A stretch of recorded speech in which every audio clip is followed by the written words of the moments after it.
Good morning to you, all of you. Namaskar to you. I wish your annual conference a grand success. And I heard some of the speech of Mr. Bruce Doris, the international president. He made a very interesting points, and I feel it privilege to be associated with you today with this lecture on rule of law and constitutional values. I have to thank Mr. Radha Krishna Garu and Sharath Kumar Garu for their nice words about me. Thank you so much. So nice of you that you are hearing my videos, you are reading my articles, and you found me. They deserve to be part of your esteemed international conference. The topic that you have given me is a very, very fundamental, important. Do you know why? Because the entire constitutional mechanism is built to question the fraud. We have to detect the fraud, we have to question the fraud, we have to remove the fraud, and we have to develop such systems through which we can fight the fraud. That is the sole aim and objective of constitution and constitutional values.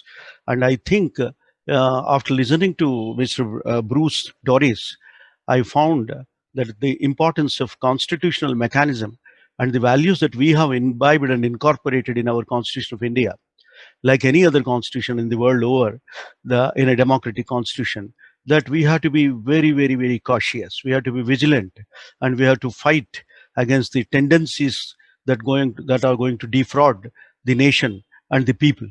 This is a very, very important aspect. I'm really surprised when Mr. Bruce Doris has said that the possibility of increase of fraud in coming years before March is 92%.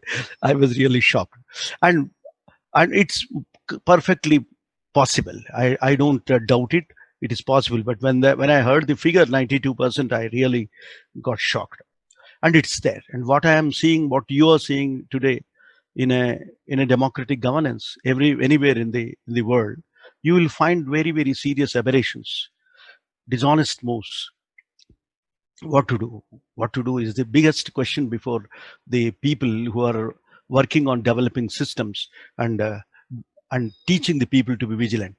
And in fact, I'd like to tell you, your association of certified fraud examiners, is performing a constitutional duty.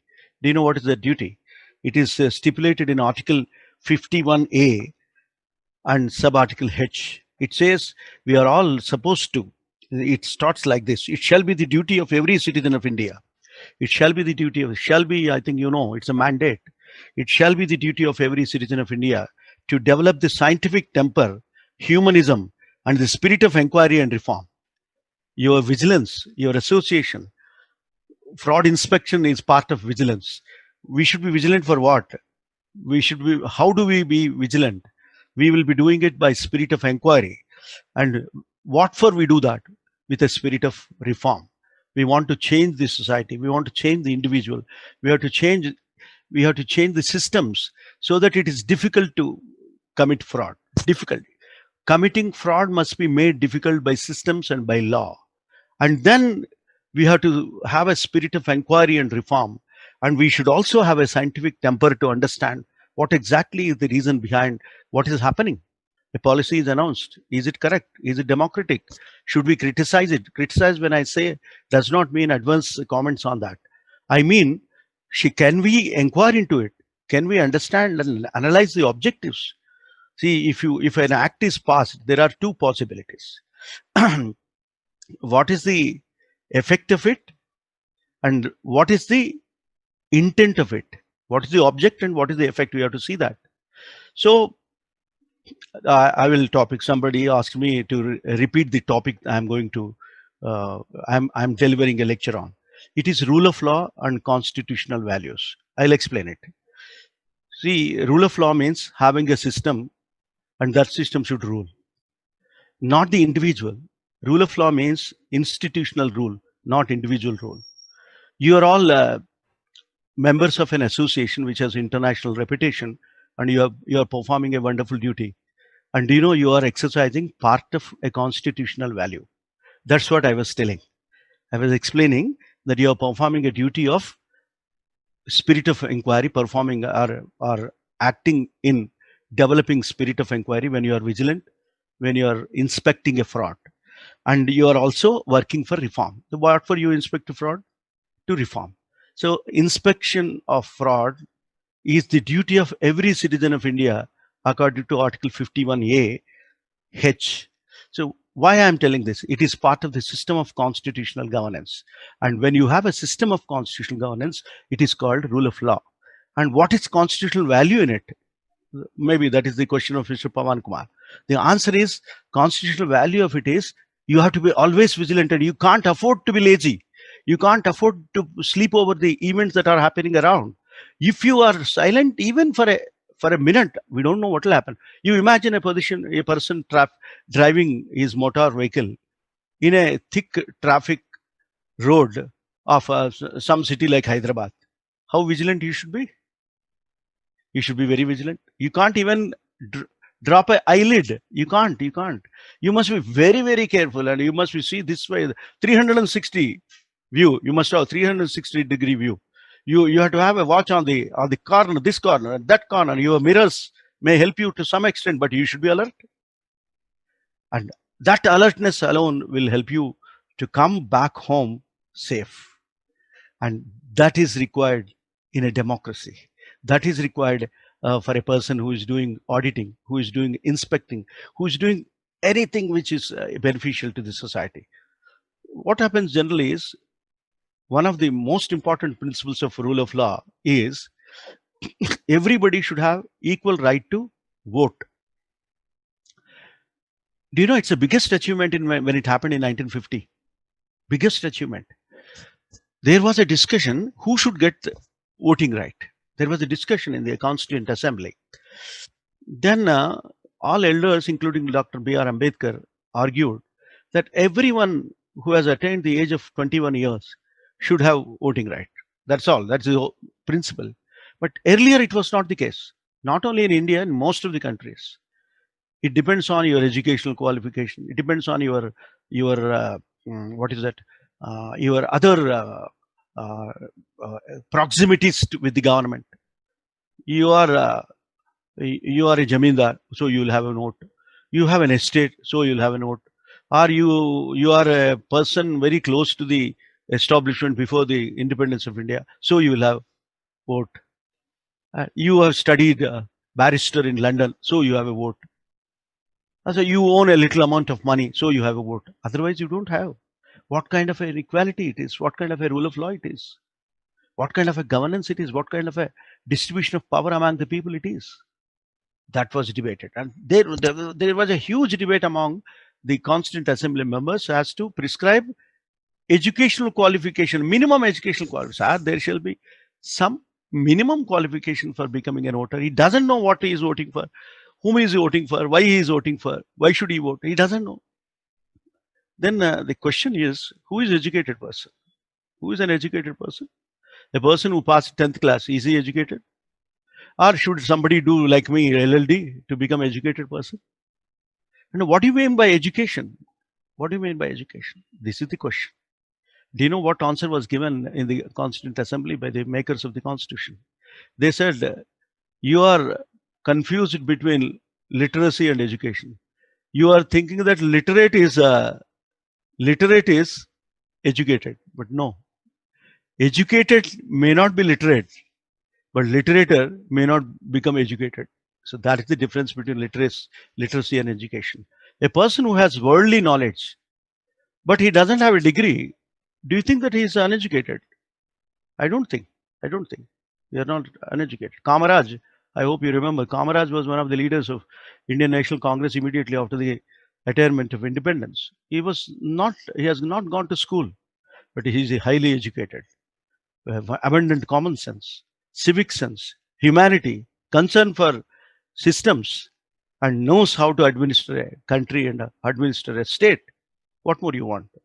Do you remember Anjaya? We used to have one chief minister, Anjaya. Anjaya is not a graduate like you and me. He might have not gone to the college, but he knows what are the problems of the people, what are the issues of a poor worker, what helps him to recover from the problems that he is suffering from. He knows. And he should be the leader. He should be the leader. What kind of education you are asking for? If he's graduated from a college, is it enough? Now you look at the present education system. Every father, every mother wants his son either to be engineer or a doctor, and as if all other educational institutions are irrelevant, useless. It's a mind-boggling craziness of following one trend. Somebody set the trend and we are following it. Now you have that 4-year education. Before that, you are having coaching in several institutions which will indoctrinate you. It doesn't make you to think about it, but it will impose the data on your head, and they don't know the difference between data, information, and knowledge, and they can never achieve wisdom. So, and because of that, he knows how to solve a multiple answer question within time. He's trained and he will do it, and he'll get a seat in engineering or medicine. He'll complete it in 4 or 5 years, and then immediately he got a placement. He goes, and he doesn't know. Do you know what he doesn't know? He doesn't know what is society. He doesn't know what is family. He doesn't know how you have to have relations with other people, and he doesn't know if you marry, how is that you are supposed to behave with your spouse.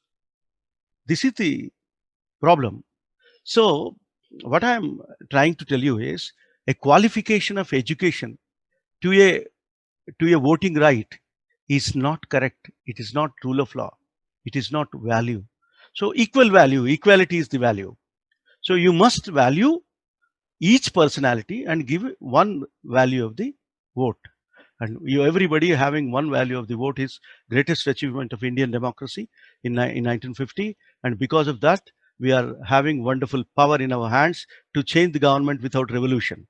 This is the first constitutional value I want to explain. And I was explaining the difference between education and literacy. We are literate and we should not think that we are educated. We should have concern for the people. That is real education. That is the equality. Okay. The first value of constitutional value of our Indian constitution, which is supposed to rule our law, is equality, which is enshrined in Article 14, which is yeah, I agree with someone is saying that we should not misuse. Yeah, I'll tell two things about it. The power of the vote has to be understood. First of all, I'll give you an example. 1975, there was an emergency, and I'm not talking about any politics. I'm not criticizing any or appreciating any political party. I'm just presenting a fact. In 1975, what happened? We have 3 estates in our Indian constitution: executive, legislature, judiciary. And media is a powerful institution which is in private hands, which is in individual hands, which is not totally regulated, which reflects the freedom of speech and expression. Freedom of speech and expression is another very important right I would like to tell you. In 1815, Magna Carta was the concept of Magna Carta. That means Charter of Rights, very important rights. So what are our rights? We never thought about it. 1815, it is an international cry against arbitrary decisions of emperor. We used to have a king or emperor. Everybody else is subject, and nobody knows what their rights are. The first ever demand for rights happened in 1815, and over a period of time, it developed into an agitation. And in 1948, in 1947, we have Indian Constitution. Sorry, we have independence, and we are drafting the Constitution. In 1948, there is a Universal Declaration of Human Rights. First time the universal people started thinking about enlisting rights of the people.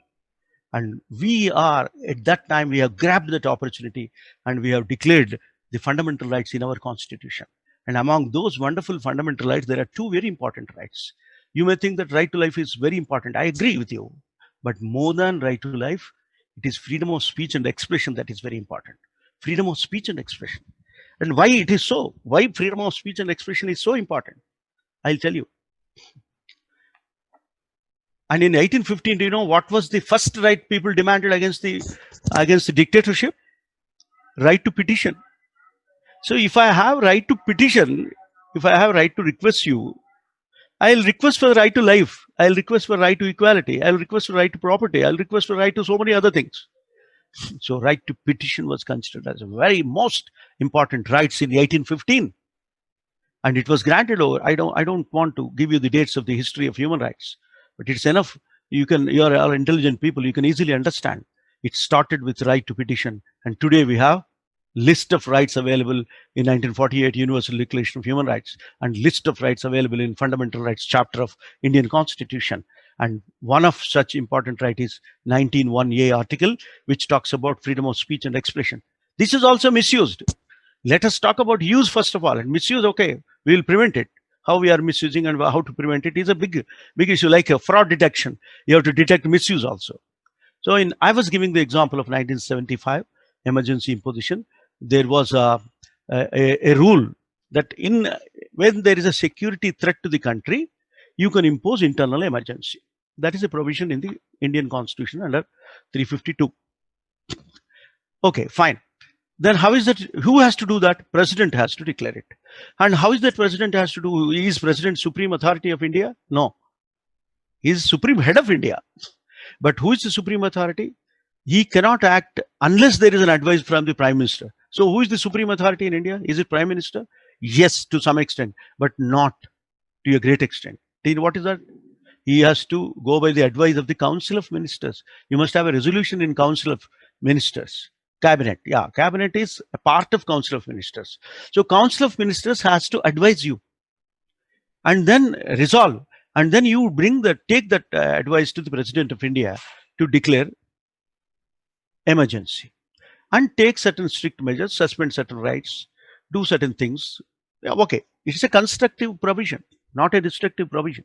But because of our experience in 1975, we consider it as a bane and it's a curse and it should not happen again. I agree. At a dead of night, I'll narrate one incident. What are the constitutional values and how is it we have to protect those values?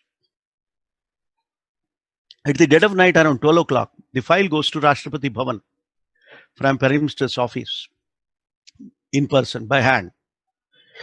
Then there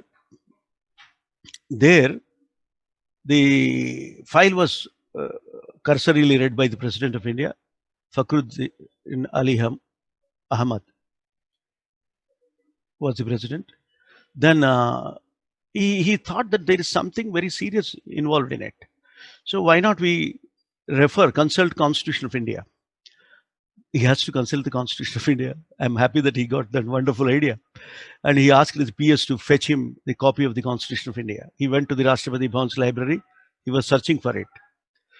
And I'm unhappy that you have to search for the copy of the Constitution of India.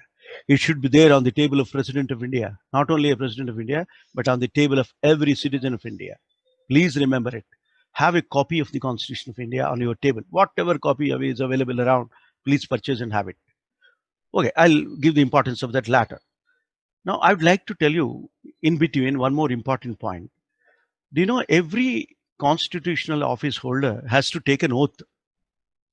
Do you know what is that kind of oath? Have you ever heard of it? I so-and-so pledge that I will abide by the Constitution established by law. Language is different, but I'm giving you essence. So I'm supposed to abide by the constitutional law, which is established by law. That is everybody's oath. But what is the oath of President of India? Have you ever verified? He says, I'll preserve and protect the Constitution of India, which is established by law. You are elected to such a wonderful position, head of the state, and you are supposed to protect the Constitution. And how is that they are protecting it? They are protecting it by keeping copy of the Constitution of India under lock and key of an almirah in library, not consulting it, not using it. Is that the protection? No. Then meanwhile, what happened while the PS was searching for the copy of the Constitution of India, an emissary has come. An emissary has come from the PMO, and he is asking President of India, sir, it is a very, very important decision. You can't delay it, and we have to start working immediately. Please do something. Then he believed in what all is stated by him, and he signed and sent off. Then the secretary came with a copy of the constitution. I'm happy that they discovered it. Then president says, I don't need it now. I have already signed. I have already signed. Then I'm surprised. Yeah, Mr. Pawan Kumar wants the question to be read out to me. You, Pawan Kumar, you please, you yourself read it. I'll take the question. I have no problem. Sir, we will take up the questions at the end, sir, so that then ask Pawan Kumar to please ask Pawan Kumar to wait. I'll leave 10 or 15 minutes time for the questions and answers. Okay. Yes, sir. Pawan Kumar, sir, please wait. Okay, yes. Okay. We'll because when he's writing something, I'm distracted, na. So yes, I have to answer. I'll definitely answer Pawan Kumar. I'll definitely answer. Thank you. Don't worry. Because it is your right to freedom of speech and expression. You can ask, and it is my duty to inform you to the extent I know. Okay. What I was trying to tell you in President of India's imposition of emergency episode is that when that fellow came, that person emissary came from PMO, he said, no, sir, madam has taken care of everything. Please don't worry. Please sign it. He signed it. And at 6 o'clock, Akashvani radio was announcing the seriousness has been understood when Akashvani was pronouncing the news item. And like you and me, President also was listening to the news item that everything is blocked, newspapers were stopped, electricity was supply was suspended, fundamental rights are suspended. Then he understood the seriousness of it, and then he opened the constitution and read it, and it clearly says, unless there is a cabinet resolution, and Prime Minister brings that resolution to the President of India, you cannot declare emergency. This is the constitutional value. I don't want to take a class on the Constitution. I want to explain the constitutional value. Do you know, when I say individuals do not rule, I say President will not rule. He will be going by the advice of the Prime Minister. Prime Minister will not rule. He will be going by the resolution of the Cabinet. Cabinet will not rule. They have to be accountable, and they have to consult, they have to debate in Parliament. And Parliament is not complete if you make a wrong law. Supreme Court questions, and Supreme Court is not complete if you make a wrong decision. It comes back to Parliament, and Parliament can make a correct law to correct your mistake. And all of these institutions are not ruling, because if all of you commit mistake, it will come to ultimate court. That is people of India. People of India will exercise their choice. How do they exercise? By franchise, by voting they exercise. I tell you, during emergency, executive failed. You know how President simply signed without consulting the Constitution. Then people cannot go to court of law because courts of law also were restricted, and courts of law also was not very active, and they are not taking petitions.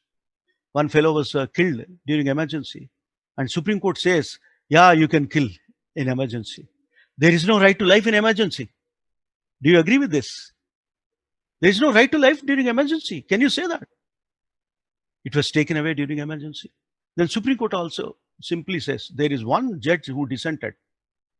Dissent is the value of democracy. Do you know who is that judge? H.R. Khanna. Do you know what he said? You can suspend all the rights during the emergency, but you cannot suspend right to life. Do you know how? Why? If you suspend right to life, what does it mean? You'll be killed.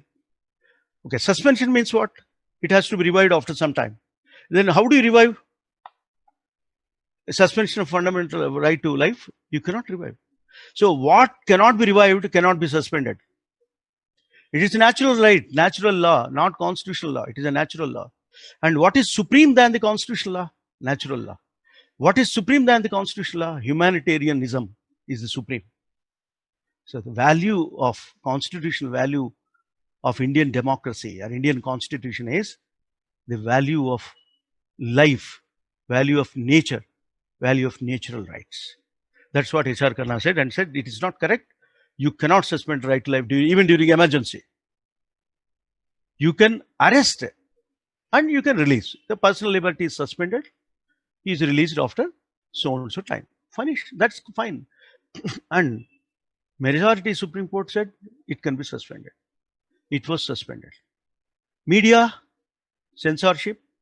You can't write unless you send your news item or article to collector office, district magistrate's office of the person concerned district, you cannot write it. I'd like to tell you, sir, I was a small journalist in 1976. I was studying BSc and I was in Warangal. I wrote an article in my father's newspaper, Janadharma, in Telugu. And according to rules of emergency, I have to send it to collector's office. We have sent it. Somebody read it, stamped it, signed it with green pen, blue seal and green signature, came back. Then my father published it in his newspaper. Then somebody, some enemies will be there always for everybody.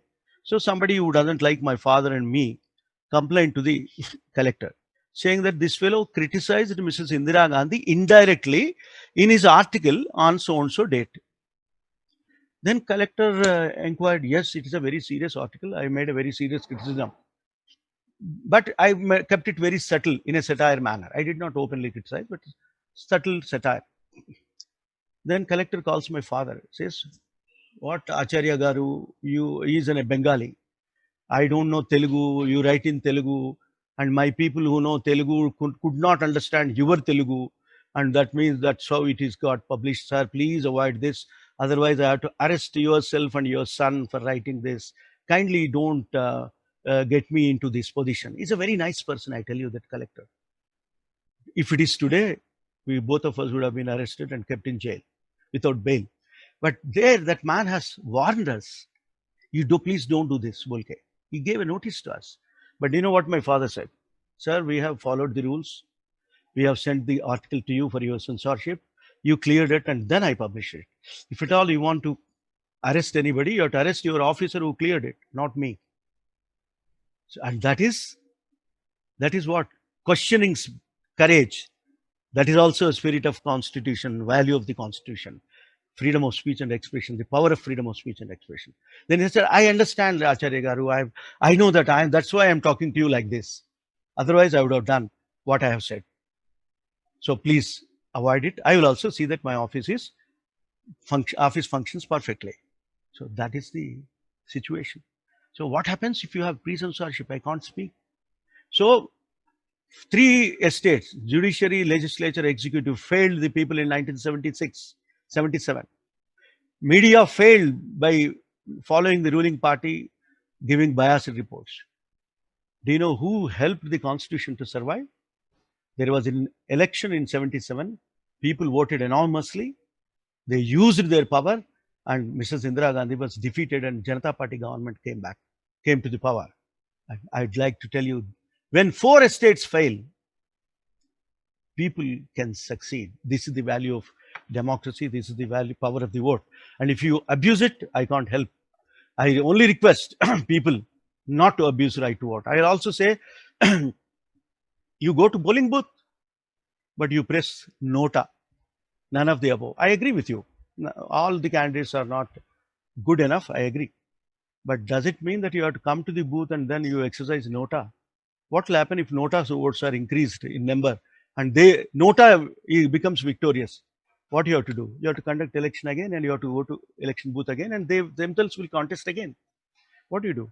So in my view, elect a better person among the available person and have your own criteria for that. You think about him, try to know about his past. Okay, this is the power of the value of democracy, value of Constitution. I'll give you one more incident. I can talk a lot about failure of 3 estates, but I don't want to do that. Recently, what happened? Parliament has passed a farmers bill without any pre-consultation. Good or bad, keep it aside. We don't discuss. We don't have time. Then next, what happened? It was supposed to put for voting, but Deputy Chairman of Rajya Sabha said, no, voice vote is enough. Mujubani, and we write in Telugu Mujubani, but it is a Urdu expression, Mujubani. So Mujubani vote se wo pass kiya. You are not supposed to. When Rajya Sabha, you don't have the sufficient numbers. It's a very crucial law, and you must know how many voted, how many not voted. They did not do, and it was passed. Now you see what's happening. People are totally stopping, and you don't consult people. You don't discuss in the cabinet. I say it is, if you don't discuss in the, what is the proof for me to say it is not discussed in the cabinet? You may ask. I say one of the members of the cabinet resigned when you introduce the bill. So you don't discuss, you don't debate, you don't consult, you don't talk to stakeholders, you bring law and you don't allow people to count. It was not discussed. Not count vote. It was not thoroughly discussed. Less time was given, so it is passed. Let us not go into the details because I again say I don't have time. So when all the estates fail, people will take it up. It's a natural consequence, good or bad. You have to imagine. This is the position of legislature. Executive, I already told you how they bring the legislation. Judiciary is because Corona and cannot have direct hearings.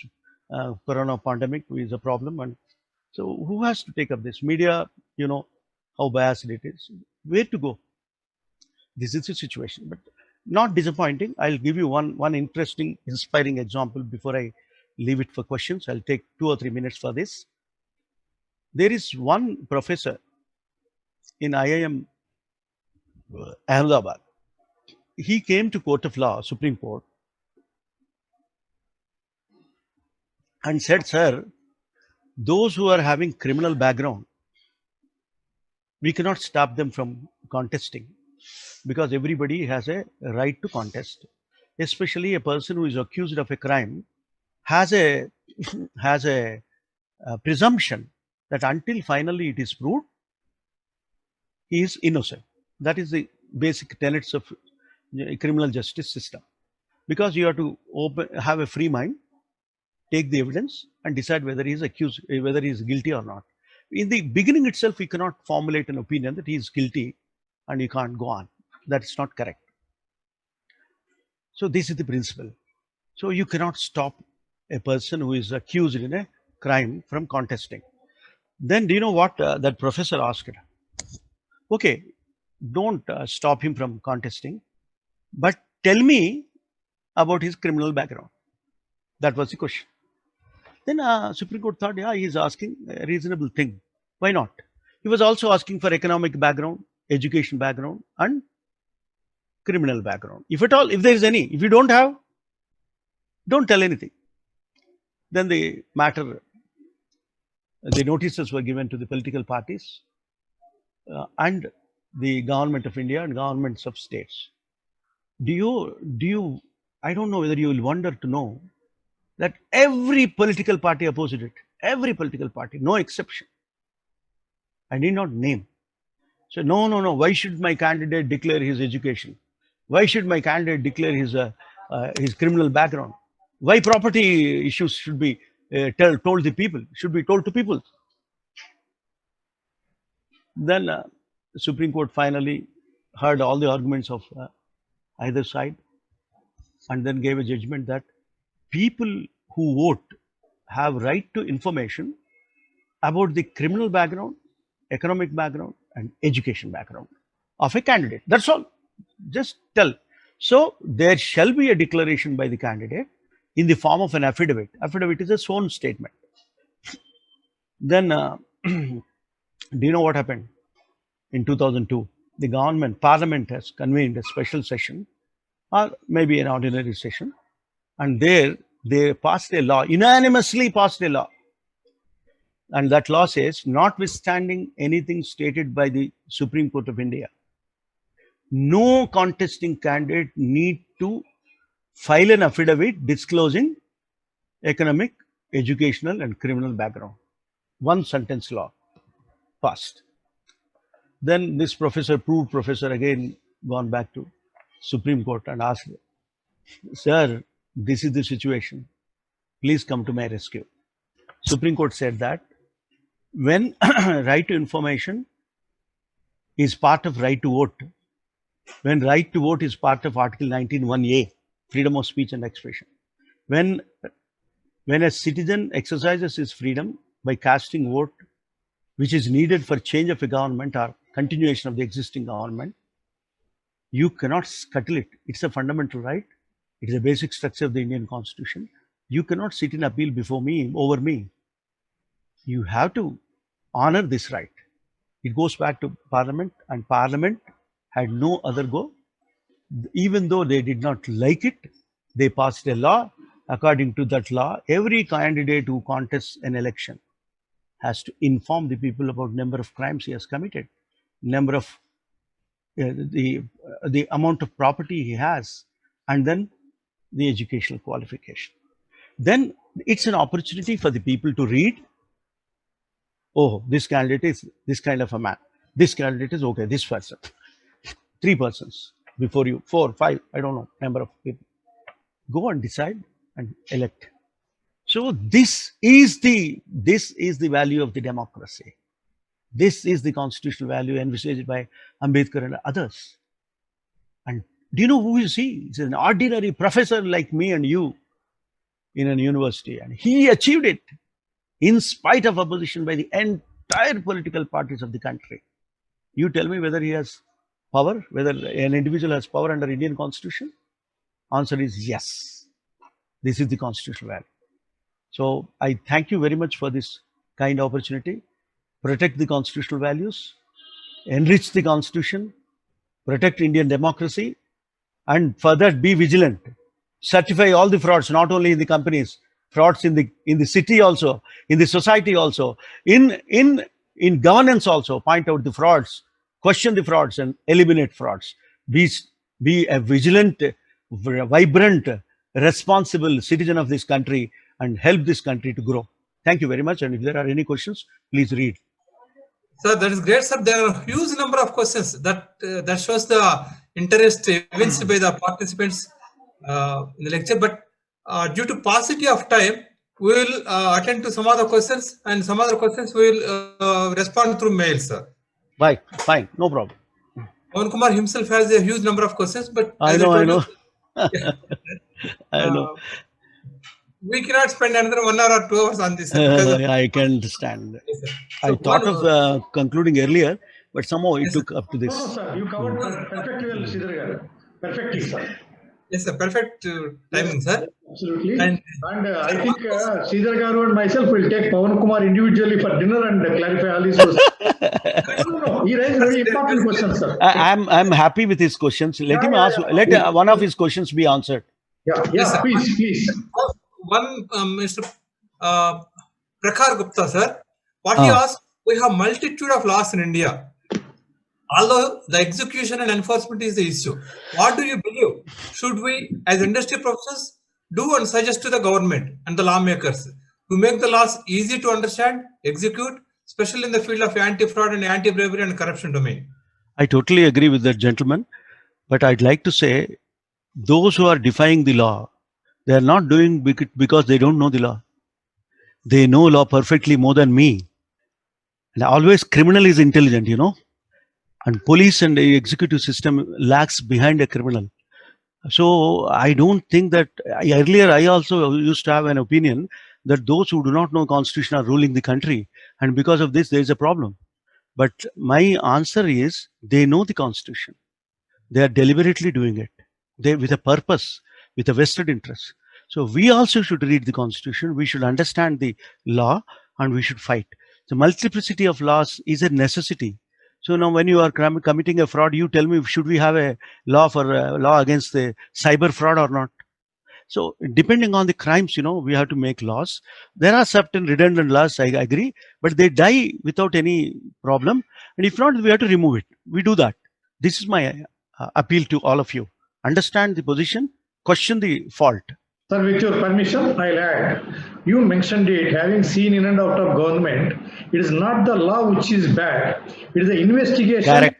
Adherence to the law in investigation and the charge sheeting and the prosecution procedures which are bad, not the law. Correct. Our honesty, our character, that matters. Sir, capability, sir. Capability. Yes, capabilities are lacking. Sir, I tell you, there is a fatal combination. I am efficient, but I am also corrupt. What do I do?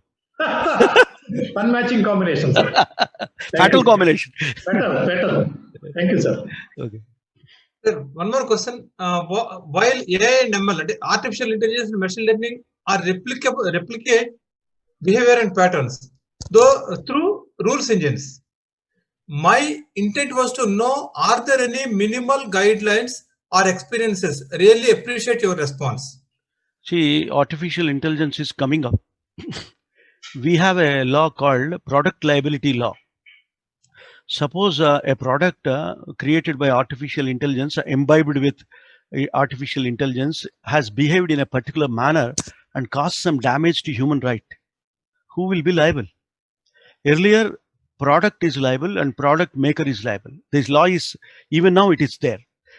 So can we make creator of that product liable for the damage caused by the product? It's a big question. So machine intelligence is fine. We can use it, use technology for various purposes. I am not against artificial intelligence. Guidelines are also not developed so far. It is like something like corona pandemic. We don't know vaccine. Pandemic came and we have to develop vaccine. So let us know the effect of artificial intelligence and let us build up guidelines accordingly. Sir, next question, Mr. Ramakrishnan Subramanian. Is also same person, sir? Is there any provision to ensure that the common man is educated on freedom of speech, right, and equality? While there are yeah. Let me complete it, sir, kindly. While there are provisions for the freedom, not seen a provision to educate the common man. Maybe I'm wrong. No, you're not wrong, sir. Constitution has certain provisions recommending the governments to take the Constitution of India and other laws to the people, but they failed. Do you remember Santosh Kumarji's answer? He's right. No, we have enough laws, but we don't. When I was CIC, I was examining a question. One law is not available. A student of law asked for it from the law ministry. Law ministry doesn't have the copy. You make law and you don't have a copy. What kind of a system it is? So that was questioned, and I also questioned it, and they are doing it. They are digitizing law. Law should be simple. Law should be understandable. Law should be accessible. And that is your question's objective. I totally agree with you. Sir, next question. Navita Srikanth, sir, requesting coordinator to ensure democracy, rule of law, political system or Indian country systems to be avoided in such a technical forum. Such case studies must be relevant to detect, prevent, and that is for you, sir, not for me. That's what. Yeah, okay. So maybe that's an opinion. Yes, it's opinion, sir. So it's opinion. This is for us, not for professor. Correct. Sir, then Mr. Nagaraj PS, sir, what is the best way to communicate defects in administrative systems so as to reach the top authority of a department? There is an ombudsman system to address grievances. We don't have. Yes, sir. One is Right to Information Act. Use it. Bring out the certified copies of documents which reflect the policies, and then point out the defect. Write articles, question. We give speeches. Now you have technology available. Record YouTube videos and go to the people and explain them without abusive language, without personal criticism. Sir, Mr. Prakhar Gupta, he has asked one more question. I think quite relevant to the, sir, while reporting frauds and crimes, the biggest roadblock is the retaliation and harassment. How do you suggest to deal in such environment? That is the society, sir, we are living in. Do you remember Bruce Lee movie? Bruce Lee's Enter the Dragon. Now your international president is Bruce. So it makes me to remember Bruce Lee. You know what Bruce Lee said? I can break bricks. Bricks will not respond and bricks will not kick back. But people kick back. So that is the dynamic situation that you have to be careful about it, and you have to experiment in dynamic society accordingly. Sir, then Mr. Narasimha Garlapati, what will be your advice to CFE professionals for us, professional to adhere during investigations or fraud preventions? Sir, I'm not that great. You're all experts of the field. You know better than me, but still I can say, be honest, be vigilant. That's all. Everything will fall in line. Sir, next one, Satish Putan Marathil. When the constitutional rights conflict with other laws enacted, what is the remedy, sir? Constitutional will not conflict other laws. It will not. If it conflicts, law will be declared void, unconstitutional. Then law will be unconstitutional, sir. Yes. Ultra virus and unconstitutional. Constitution will prevail. Yeah, constitution prevails. So now we will take up some of the Pawan Kumar's questions, sir. Okay, Normally, value comes on awareness. We all can create value with awareness, correct. what to do and what not to do. So, 100%. The whole problem in this country is lack of awareness. And when you have rightly recognized it, diagnosed it, come on, treat. Knowledge is a solution. Awareness is solution. Information, spreading information is solution. Please do it. You're right. Sir, Sridhar sir, I have one question which is echoed by many colleagues here in the forum, many questions. So your views on demonetization briefly. Yeah. See, demonetization is a decision which was announced all of a sudden. I don't know who was thinking about it, who were consulted, who was debated. We don't know. Surprisingly, even the finance minister was listening to news item like you and me, finance minister of the government. So if that is the case, it is highly undemocratic, absolutely wrong. It was as if President of India was listening to the effect of declaration of emergency like you and me. It is on par with the same. And one more point I'd like to tell you, I met Raghuram Rajan in airport. And after I introduced as information commissioner, he asked me, Professor, don't you think that they have a duty to tell before what they do? Absolutely correct point, sir. Section 41B, 41C, I suggest all of you go home and search Google and read 41C and 41D of Right to Information Act. It says that whichever is going to affect you, it must be told to you. Whatever affects you must be informed to you. This is a very important provision. I think this is the answer. And it's a failure, and you know it's how it failed. How it failed and how the people are harassed. Sir, I know The people died in the queues. Yes. Who is responsible for the death? I know a lot more. I can't discuss in this forum. I don't know. We are analyzing it in a legal manner. That's all. So without consulting, you can't bring such things. Very draconian. Very draconian. Very draconian. Yes. so chat window one. ఇంకా questions మనం రాధాకృష్ణ గారు పంపించేద్దాం.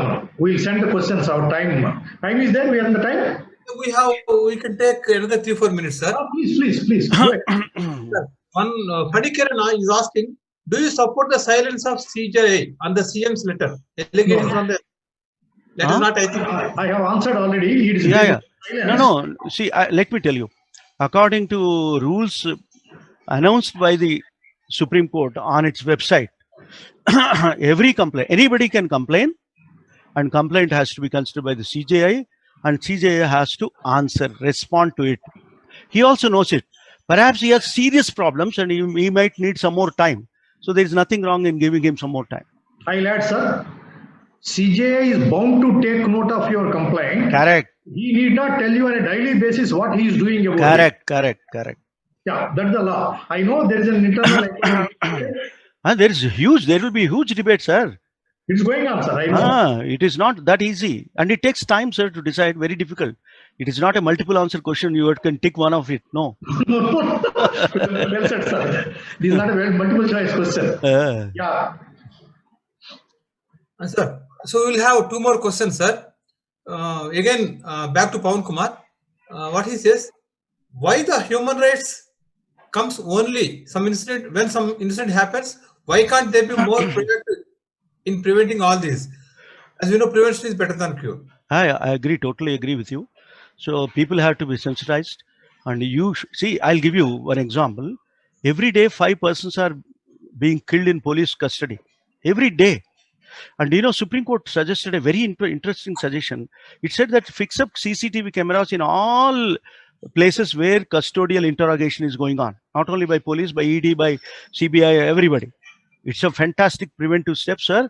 Pawan Kumarji, please read that. And I also wrote a couple of articles on this. Please read it. I also preach the prevention.